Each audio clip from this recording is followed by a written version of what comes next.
Avelin hi YouTube channel hen na bon an kan lim kin ven hi tunia hi mi hon dan zat khat kan vet sa dio hin loi khat chun het kha lo mai the ya hin tunia hi tuilung to Vohsa cha kha hin tua hi kaloi nu na sempet hin si hi kan hon dio ya hi atuya tui jeng he tuilung le Vohsa he hona he le ting le che tuilung jong he a kisu pet chen kan vet sa poven a che a etiti de ha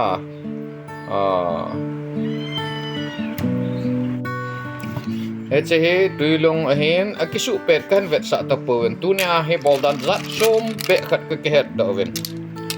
che pe ham ti le I chop ting le alusin pa ho la do le le ha boyin hi a che kon kala do masat na hen tu ya iga dia a he le cha chu hung do a cha alusin hu ki la at do a he tu a alusin talo hen I chop ting le jang pe na asunga asa chune jing te ya he tunia he tuilung le Vohsa đôi thu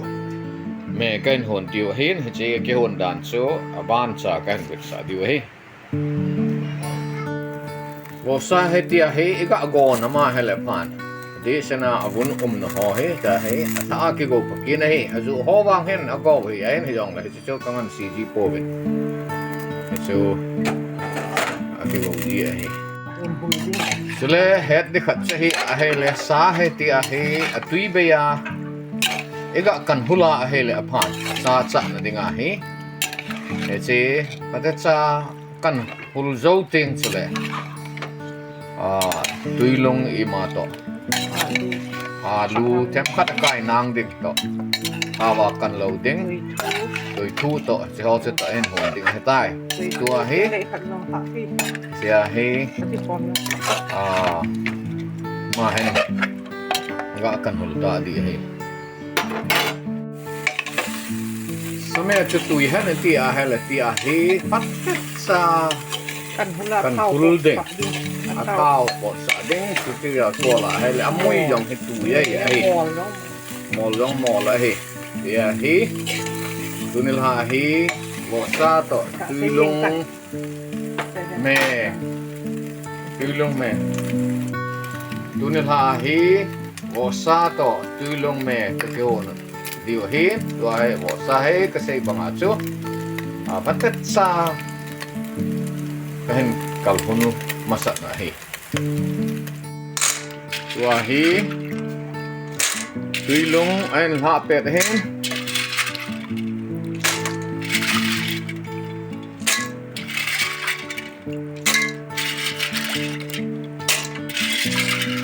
Vohsa hi aki hon hulsa hi je a he zolam zat le la de hi thì chấm chắc hẳn số ngân tin dâu tiền cho lẽ Vohsa hạ để thì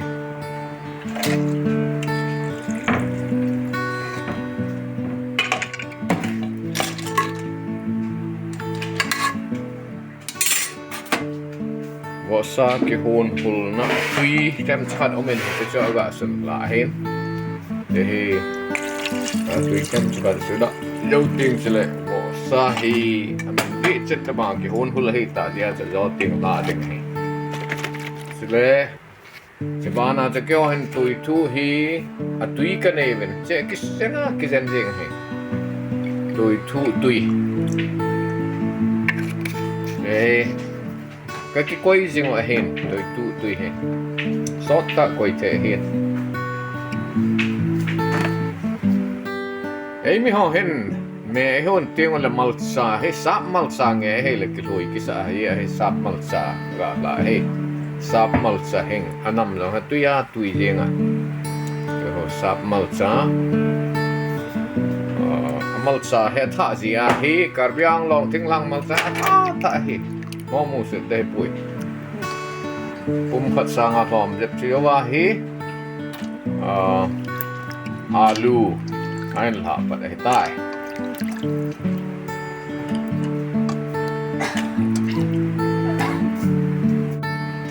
le bana he chi la de ti hen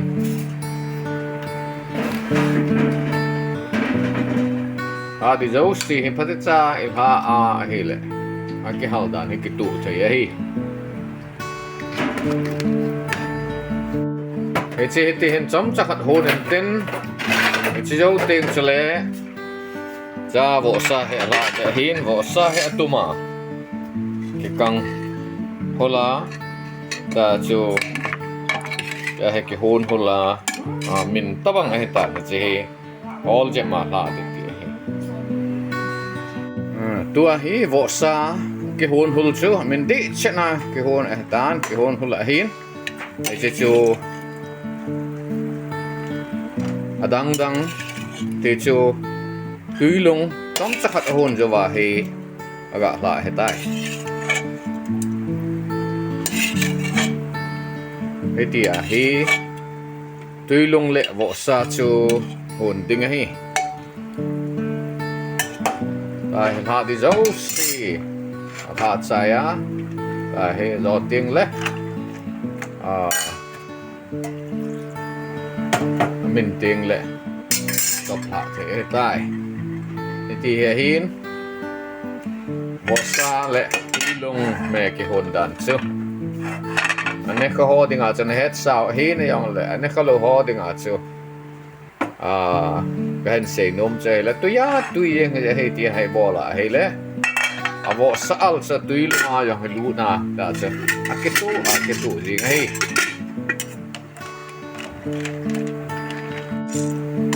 Đưa về là chuyện hỏi á hỏi gì tiền lệ Vohsa tiếng alu khu tem ra khát mình đom lăng tiền lệ gravy hết thế là tiếng chú chỉ có alu khu gọi bông á chú tùy nàng gravy Hong Kong tiếng này tại tùy chú phát đi khám bếp sung ngân tin thì chú xin mà ako minsan ini tay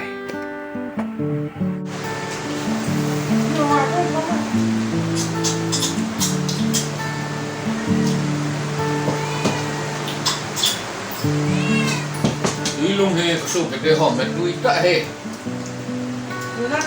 em ho dengar tadi sana puna ko bolda me ha tan dan he Asin hi kêu lo sa hen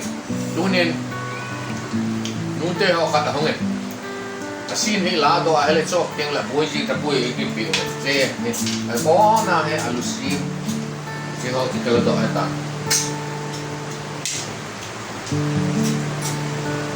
jadi kena Vohsa ta kal ni dia kena